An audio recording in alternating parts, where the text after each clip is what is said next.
Welcome to What's Next in Syria, Captagon and Assad's booming drug empire. Please welcome Nicole Robinson, the Heritage Foundation's Senior Research Associate for the Middle East.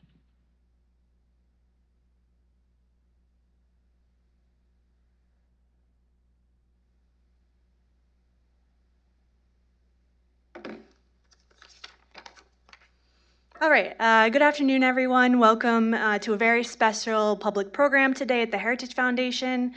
Before we get started, I just wanted to remind everyone that this session will be recorded and it will be archived on the Heritage website. So if you want to revisit the discussion today or send it to a colleague maybe, you can do that at your own convenience after it's uploaded. So the topic of today's discussion is on the growing threat of Captagon, a highly addictive narcotic substance that is not only fueling a widespread drug epidemic in the Middle East, but is also turning Syria into a narco-state run by close associates of the Bashar Assad regime in Syria. Captagon is an issue that is just now getting attention, but it needs to be taken seriously with real policy outcomes. So with that, I'm super honored to kick off our discussion today by introducing our keynote speaker, representing Arkansas's 2nd Congressional District, French Hill. So in addition to being a member of the House Committee on Financial Services, Representative Hill serves on the Congressional Oversight Commission to monitor the Treasury's response to COVID-19 and is one of the 2 congressional representatives to the United Nations General Assembly. Over the past few months, Representative Hill has been urging Congress to look closely at the Captagon trade and its links to the Bashar al-Assad regime in Syria. So this makes him a really special guest for today's discussion. So before I turn it over to him, I just wanted to briefly give a preview of today's event. So after Representative Hill's remarks, I'll have our panelists join us on stage. I'll introduce them before we get into the discussion and leave an opportunity for question and answers at the end of the program. So with that, I'll turn the podium over to Representative Hill to get us started. Thank you. And give him a round of applause.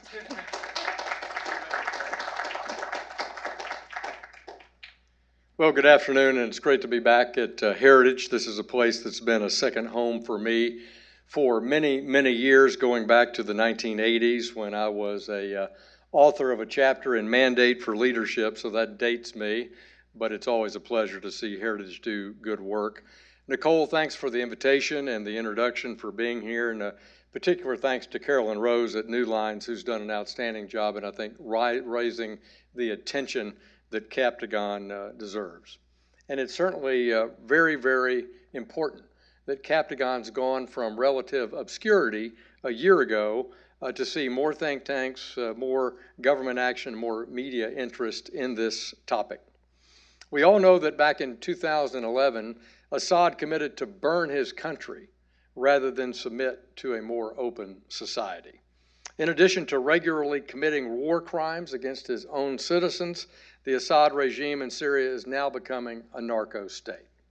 Narcotic production and trafficking in Syria and its neighbors have become more expansive and widespread.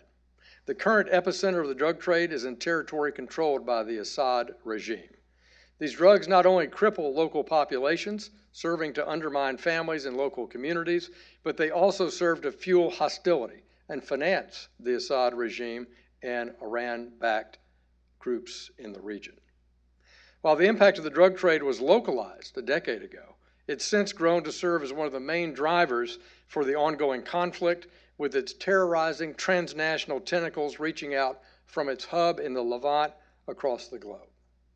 The United States government and our partners must do all it can and as a group to disrupt this industrial level of drug production currently taking place in Syria. If we don't take that action and we permit Assad to continue to become a narco leader in addition to a war criminal, this will drive the ongoing conflict, provide a lifeline to the extremist groups in Syria, and permit American adversaries such as China, Russia, and Iran to strengthen their engagement there, posing an ever larger threat to Israel and stability and partners in the region. To this end, last year I introduced H.R. 6265, Countering Assad's Proliferation, Trafficking, and Garnering of Narcotics Act, or Captagon. This bill is simple, and it requires the United States government to develop an interagency strategy to disrupt and dismantle narcotics production, trafficking, and the affiliated networks linked to the Assad regime. I introduced this first as an amendment to the National Defense Authorization Bill in 2021. And in my view, the idea was too new to really gain trust and broad support in last year's NDAA debates. So it didn't make it through that process unscathed.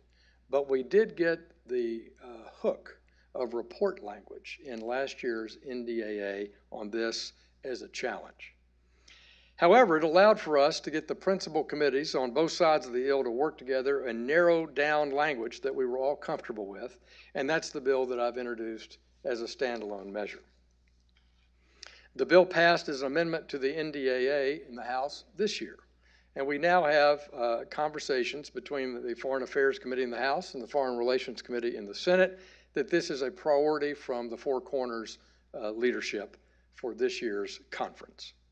We've also seen in a recent letter from ranking members McCall and Risch that they sent to Secretary Blinken regarding required reporting of Assad's sources of income and net worth, which we all know has increased due to his leadership, participation, and ownership of the Captagon production ring in Syria. Passing my bill should be an easy first step in a much longer battle to bring peace and stability to Syria and the region. I introduced this bill with my friend Brendan Boyle, Democrat from Pennsylvania, who co-chairs the House Syria Caucus. My office has worked closely with Mike McCall's team on House Foreign Affairs on getting it through a markup in that committee, which we're happy to see will take place this Thursday. I also recently led a letter to Secretary Blinken requesting that the administration's review if in fact Syria meets the criteria of, quote, a major illicit drug producing country, close quote, or a major drug transit country, close quote, under the Foreign Assistance Act. I was joined with Senator Roger Marshall of Kansas, who has the Senate companion to the bill that Brendan and I have introduced in the House. Roger joined in this letter, and we are asking the Secretary to look at Section 706 of the Foreign Relations Authorization Act.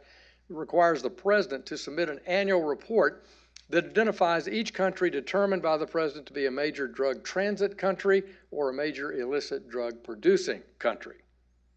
In its most recent report, the White House did not list Syria among the 22 countries. Now, maybe that's because they didn't know the definition of Captagon a year ago.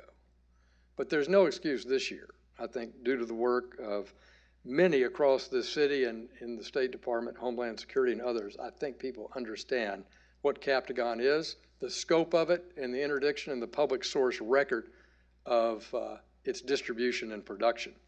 So that Syria was not listed among the 22 countries, in my view, was a mistake. If a country is designated as having failed demonstratively in its counter-narcotics commitments, the United States must cease providing certain categories of foreign assistance to such country unless the President determines the provision of such assistance is vital to U.S. national security interests. This prohibition does not affect narcotics-related assistance or humanitarian assistance. There's no doubt we believe Syria meets the designation, and we await the State Department's response to our letter. This is an area where the United States government should lead. Yesterday, I was in New York, and I met with Delphine Shantz in New York, who's the director of the UN Office on Drugs and Crime. I was very pleased to see in their most recent report, their 2022 report, that UNODC states the conflict in Syria has, quote, bred conditions conducive to the illicit drug trade, close quote. And the use and trafficking of amphetamines like Captagon dominate Europe and the Middle East. And we've gone at the United Nations from essentially no mention of Captagon a year ago to significant descriptions in their report this year. So we have to work together in Congress to call attention to this crisis, and we've got to work together as the United States government in an all-of-government approach to counter it, interdict it, and stop it, or we're going to continue to fuel misery and mayhem in the Middle East. So in conclusion, I would say we know Bashar Assad, his Iranian co-conspirators, and his army are war criminals, not to mention being backed by currently the world's largest war criminal on the planet right now, Vladimir Putin. But not many people are aware of the fact that Assad, having murdered all the people that he has in his own country, is on his way to becoming the world's largest drug kingpin. I hope you have a great discussion of this important topic. Look forward to Heritage's engagement on it and everyone in the community, because this is one we need to do and do right, because to do it wrong continues to see the war in Syria fueled by billions of dollars of revenue coming in to the country under the hands and control of Bashar Assad. Thank you very much for having me.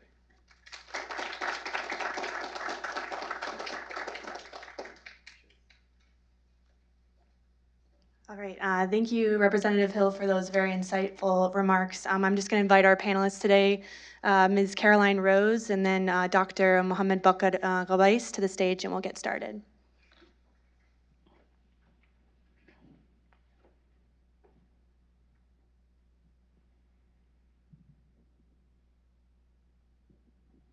All right, so hopefully this works. So we're going to get started today. I just wanted to welcome our two panelists for today, Ms. Caroline Rose and Dr. Mohammed Bakar Ghabais. So before we get started, I want to just give a little bit of a background on their experiences. So starting with Ms. Caroline Rose, she works at Newslight Institute, just recently published a report on Captagon. You can find those actually outside on your way out in there, and she is here with us today just to talk about Captagon. And then with Dr. Mohammed Bakar Ghabais. Dr. Ghabais is a cardiac surgeon in Harvard Medical School. He also does a lot of work on Captagon. So we're really excited to have both of them today, and we'll just kind of get started if that's okay. So just starting over with you, Dr. Ghabais. I know that you recently completed a trip to northern Syria. What are you seeing? What sort of discussions are you seeing on the ground with Captagon, with U.S. engagement? Anything on that for us today? And thank you all for coming. Thanks so much, Nicole, for your nice introduction. I'm not a surgeon, just for disclosure. I'm an intensive care doctor, but I think one of my colleagues was a surgeon with our discussion downstairs. Either way, again, thanks for hosting this great event. It's a very important and timely topic. I think the Captagon issue is just one of many, consequences of the long-term or sort of chronic struggle that Syrians have been facing for the last 11 years. And I do think from the policy standpoint, it is a sort of a default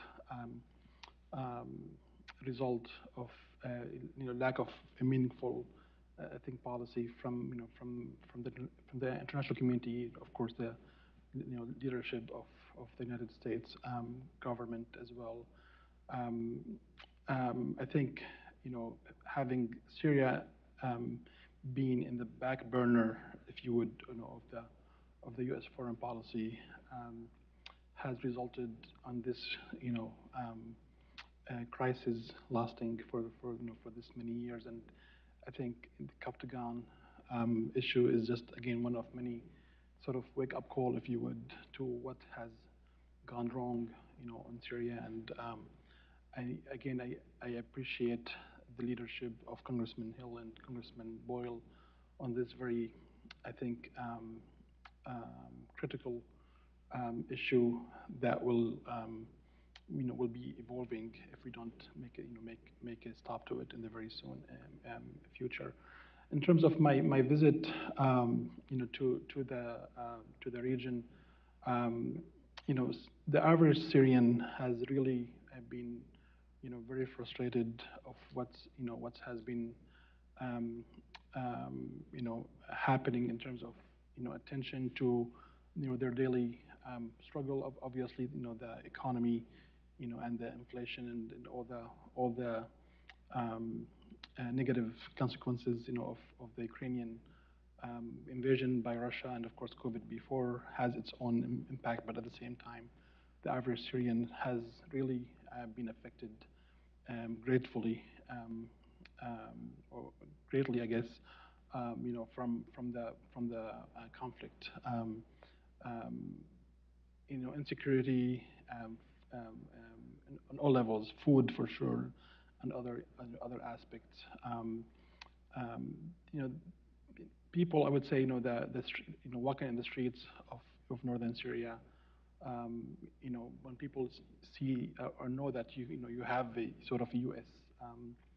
Link, or relationship, they look at you, as a very, sort of impactful individual, and they sort of, I think, give you that look that, what are you guys waiting, for leadership. People do believe that the U.S. can do, is capable and will be in the best national interest for the U.S. to be engaged more, in securing the communities, that are outside of Assad control area for sure. The community in the north, trying to survive, I would say, again, on different venues. Unfortunately, Captagon, as Congressman Hill has alluded to, has been also one way for some actors to survive. Oftentimes, the bad actors, unfortunately, war masters, pretty much. And in all part of Syria, in the regime-controlled, obviously, area, that's where the manufacturing, take place typically, but also smuggling around the other regions of Syria. Again, people look up to the U.S. to be, to put Syria on the, on the front burner. On all levels, I think supporting the communities, the civil communities, within the northern region, would be sort of the simplest, straightforward policy that the free world can adopt to support, youth, democracy-loving communities, and just flourish that idea that people have dreamed one day to have, as Congressman Hill again alluded to.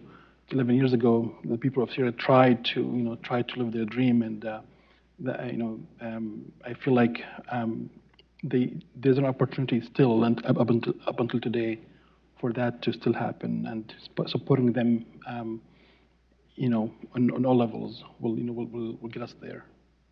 That's really helpful. And you touched a little bit on U.S. engagement in the region, and I wanted to just discuss briefly the multiple actors that are in Syria right now, right? Turkey, Iran, Russia. They've been trying to restart the peace process, so-called Astana peace process.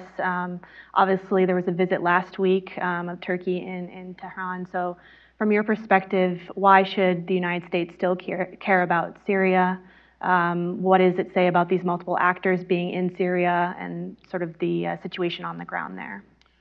Yeah, I mean, I think that's, that summit that took place in Tehran is one indicator that the U.S. leadership on Syria is lacking. I think, the regional actors, be it Iran and Turkey, and the other actors like Russia, of course, with its huge presence inside Syria, are really the main players on the ground, and they were negotiating sort of, like very tactical, to the point of cross borders, or presence of their, military vehicles and other things on the ground, and they have every single country of those countries have a lot of leverage, and they have been using that leverage, as we've seen in the cross border. Resolution voting in the UN, a few weeks ago, we eventually, because of Russia's, influence and again its leverage in Syria, they were able to, force their version, on the whole UN Security Council, which is, the highest sort of, international body that's supposedly securing the regulations around the world. So I do think at the same time, I think U.S. has, of course, troops, in the northern east part of Syria, but unfortunately, I think we have lost leverage somehow with sort of the status quo, if you would, or sort of lack of policy, which have been unfortunately I think the stigma for U.S. foreign policy in Syria. Because of that, despite our troops' presence on the ground, we really don't have that much leverage, as much as we should. And I think there's a huge lost opportunity there that can be turned around by more engagement, again, supporting the local communities, strengthening sort of a unified chain of command for the regional communities. Will by default, sort of, kick away all the, bad actors like Al-Qaeda's ideology, other extremist ideologies. Of course, Iran presence, again, speaking of, the summit, Iran presence has really flourished in Syria, and Captagon is only, again, one aspect of Iran's, influence in Syria, and how they, of course, feed their own economy and their own sort of killing machine elsewhere through the Captagon trade in Syria. So, again, the U.S. leadership is missing big time. And sort of to add on to that, Captagon is obviously a very big issue that's just starting to get attention. And how do you think that Captagon is a good way for the U.S. to remain engaged, or at least re-engage in Syria or in the region writ large at this point in time? Yeah, I mean, I think, as we are learning, again, we're scratching the surface. As we discussed earlier, I think, Caroline's work and, and her colleagues, is fabulous in really understanding the size of this trade. I think, it's a huge, a channel of support to the Iranian and Assad regimes.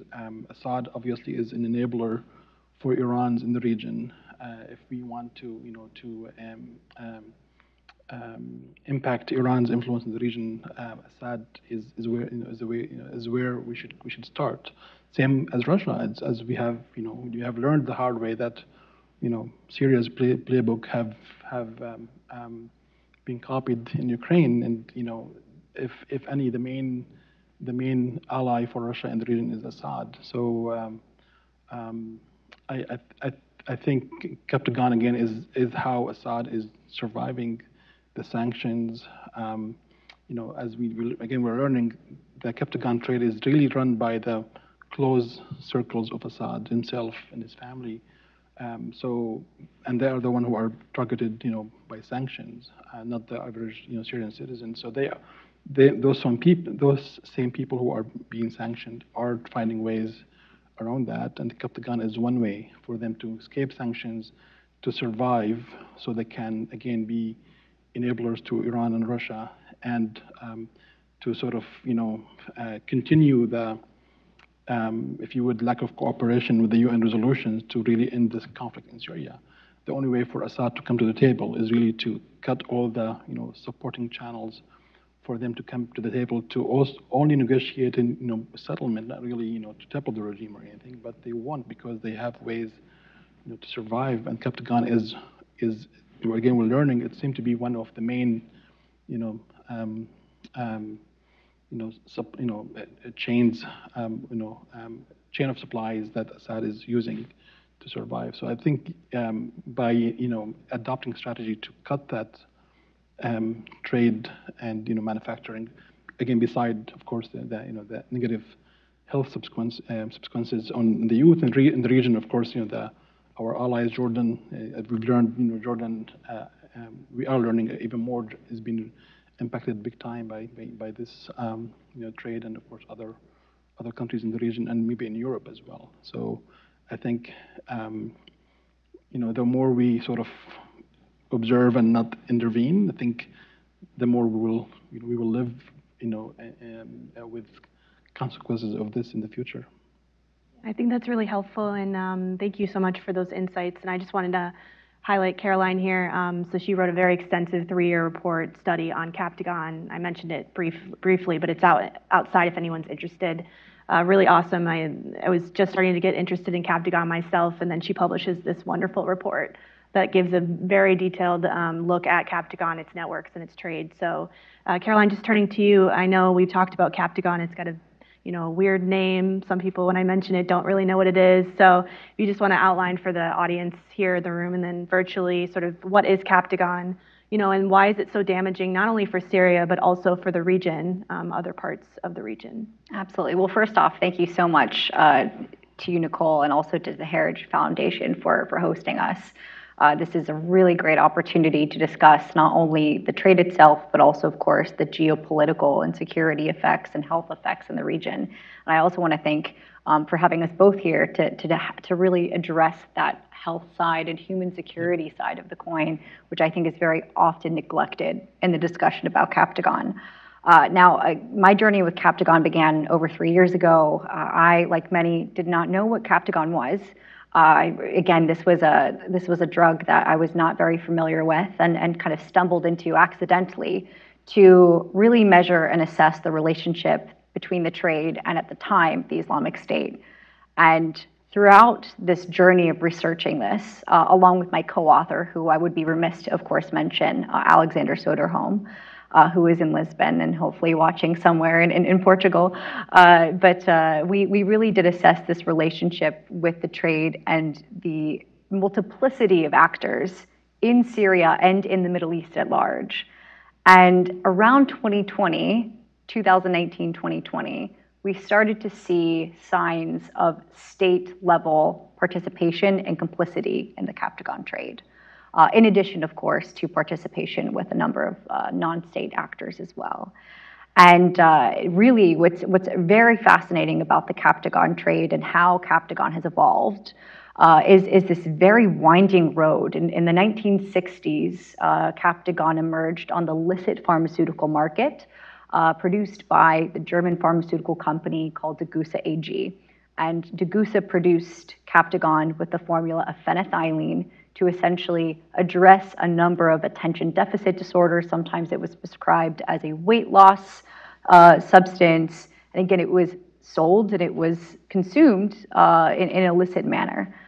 In the 1980s, it was listed by the World Health Organization, and then, of course, it slowly died on the licit market and transitioned into an illicit substance, where it was very popularly produced by a number of ex-Soviet and Bulgarian and Balkan factories.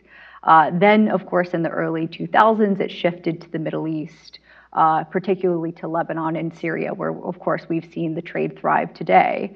Now, of course, in the context of Syria's power vacuum, the trade has been able to, of course, exploit a number of different security environments, as well as exploit users and grow its consumer base. There are many civilians who are dealing with trauma, who are dealing with the financial collapse, who are dealing with a number of challenges, and Captagon has been seen as a useful substance that helps them deal with that trauma, with that euphoric rush. It also, of course, helps stave hunger. So if you're waiting in a bread line or if you're facing widespread food insecurity, Captagon is a very useful substance to have. If you are working 2 different jobs, if you need to work a night shift, if you are a student studying for your exams, or for any reason, if you need to stay up for all hours of the night, Captagon, those amphetamine properties will, of course, get you through that. But I would like to note that the Captagon of today is not the Captagon of yesterday. It's not the formula that we saw in the 1960s produced by Degussa AG, nor is it really the Captagon that was illicitly produced in the Balkans in the 1990s. This is a completely different formula, which is why when I like to refer to Captagon, I usually refer to it with a lowercase c rather than a capital C, because that capital C denotes that old commercialized Captagon, the phenethylene formula. Today, the Captagon formula is whatever the producers want it to be, depending on wherever they are, with whatever resources they have, whatever cutting agents or tableting machines they have, access everything. And because of that, we've seen with the limited laboratory analysis that has been conducted, some very dangerous Captagon chemical compositions. Anything that, of course, involves caffeine, quinine, pseudoephedrine, sometimes toxic levels of zinc and copper, with a number of other cutting agents that are quite concerning from, of course, a public health standpoint, but also from a larger human security standpoint. And again, there's no regulation, whether it's state or non-state actors. There's no way to control what these producers are putting in. Now, of course, who it's trafficked by, we've started to see evidence of state complicity and direct participation in not only trafficking Captagon, but also producing it. And I know that we're going to talk a bit about that and of course, where some of these factories are located. But this has been a trend and a concerning development that we've seen on the rise since really 2019, 2020, that has put Captagon not only just on the map in Syria as an industrial-sized trade to watch and to monitor, but also a transnational challenge that is present in both the Mediterranean and the Persian Gulf at large. And this is a trade that is expanding. It is something that is very sophisticated, very advanced. It is constantly evolving. And the traffickers and the producers, they're smart. They see what other countries in the region are doing to restrict the trade, to disrupt the trade, and they're adopting new practices. So it's extremely, I couldn't agree more with you in that it's extremely important for the United States, for policymakers, to look down the horizon, to really forecast what's going to happen next with the Captagon trade in order to stay ahead of the curve. Yeah, and that's a great segue into my next question, which is, what are the connections you've seen between the Bashar al-Assad regime and Captagon? I know that a German investigation and then also your report touched on this. There are extensive links between the Captagon drug trade in Syria and the Bashar al-Assad regime. So what are those links? Yes. So when we published the report back in April, one of my biggest wishes was that it would inspire and build off of and hopefully spark more work investigating state and non-state ties to the Captagon trade. And so far this year, I've been absolutely amazed by some of the work that's been able to be produced. Der Spiegel came out with a fantastic report. There was a recent Italian investigation on Captagon's, particularly the Port of Salerno seizure back in 2020. Core Global, they do amazing work on Captagon. The New York Times did a great investigation. So I encourage, in addition to, of course, my report, there's a lot of wonderful work out there and a lot of really great voices that are crucial to listen to on this trade. Now, you know, of course, in exploring the definitive ties that exist, the evidence, or at least I would say the building evidence that there is with state direct links to the Captagon trade, there's no, you know, magic receipt. There's no, you know, order or direct instruction that exists from Bashar al-Assad all the way down to some of these traffickers. But there are, of course, a lot of important signs that are very vital to read in between the lines that show state complicity and participation in production and smuggling. And I think one of the biggest telltale signs thus far has, of course, been the use of the Port of Latakia, which is an exclusively state-owned and accessed port that can, of course, support some of the industrial-sized shipments that we've seen pop up all over the Mediterranean Gulf over the past few years. And this has been extremely important to watch. We've seen throughout Southern Europe, the port of Constanta, the port of Salerno, the port of Piraeus, and quite a few other ports that I'm likely forgetting, but again, all strung throughout the Southern Med. Also, of course, the use of Libya, the use of ports across Northern Africa, but also African ports along the Red Sea, as well as some other locations, for example, Malaysia's port of Klang. Also, we saw the likely use of Pakistan as a transshipment route for Captagon, the port of Gwadar. Again, this is constantly the map of Captagon and the map of transshipment sites. It's constantly evolving. And again, these are, in order to do this, in order to accomplish this, you do need to have a level of state access and complicity in order to accomplish these shipments of these size. We've also, of course, we've identified large-scale Captagon manufacturing centers, many of them former pharmaceutical centers during Syria's heyday as a pharmaceutical hub in the 1980s, 1970s. And those are likely, of course, being used to produce Captagon in just very impressive sizes. And then, of course, we have the 4th Division's involvement with the Captagon trade, guarding these facilities, helping direct these manufacturing operations, and then notably helping facilitate Captagon throughout overland and maritime routes outside of Syria. And it's notable that we've seen a huge uptick in clashes, violent clashes, between Captagon smugglers and the security forces of neighboring countries, particularly with Jordan. And certainly, they're using not only just state-aligned, but also state-supported equipment. And also, of course, they're directly tied to many of these actors that are affiliated with the Syrian regime. Bashar al-Assad's brother, Maher, for example, the commander, the head of the 4th Division, is closely tied not only just to the Captagon trade, but to specific Captagon production sites that are, of course, found in regime-held areas. And I think that, of course, that's something definitely to be explored and to be monitored by the United States and its partners. Yeah, and that's a great segue into my next question is, what should the U.S. be doing on the issue of Captagon? Obviously, the trade itself is very extensive. The networks are large. You have geopolitical challenges. What do you think the U.S. can do to combat the issue of Captagon?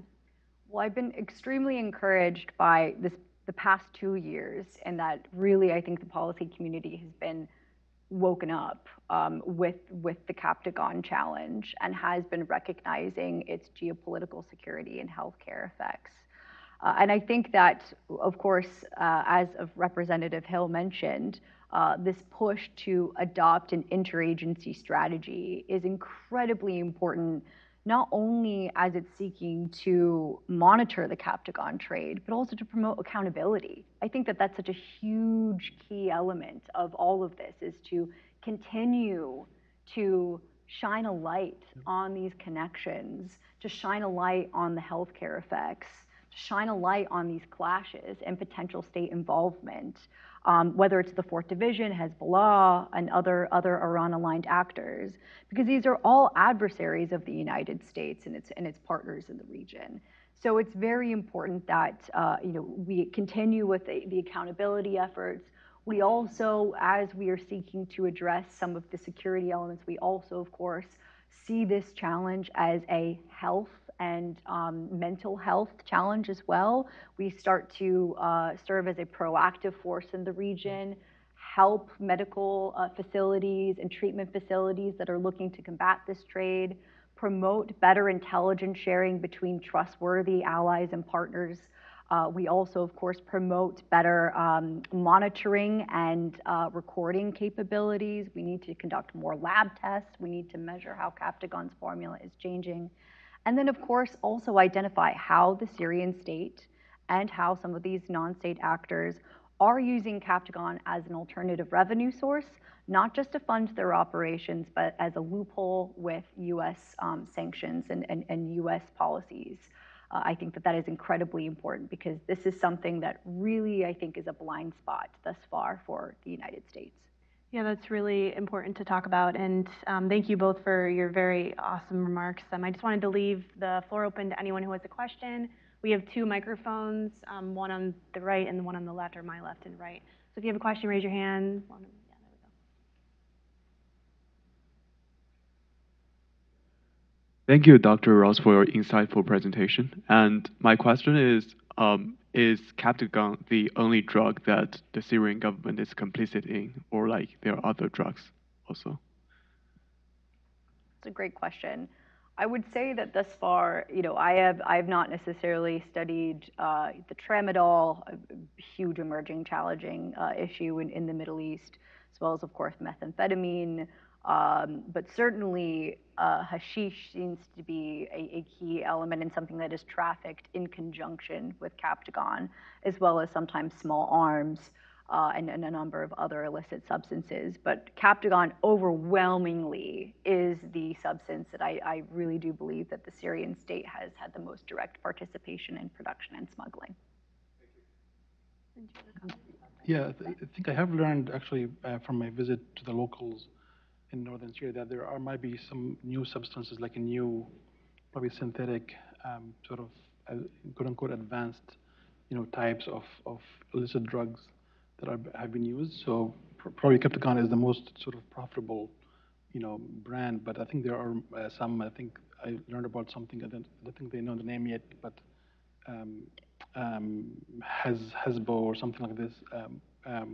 That actually can make people very aggressive and psychotic and sort of really destroy any youth quickly with maybe maybe one or two consumption of that drug. So there might be other unfortunately innovated brands that might be coming our way if we don't somewhat control this sort of dangerous business.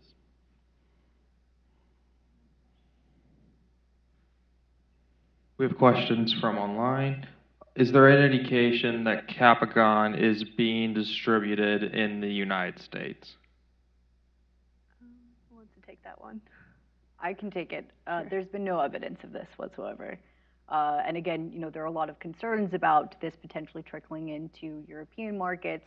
Thus far, the EMCDDA, the UNODC, they haven't assessed any kind of consumer market in these areas. Potentially, of course, this could trickle into local consumption markets, but we haven't seen any evidence yet.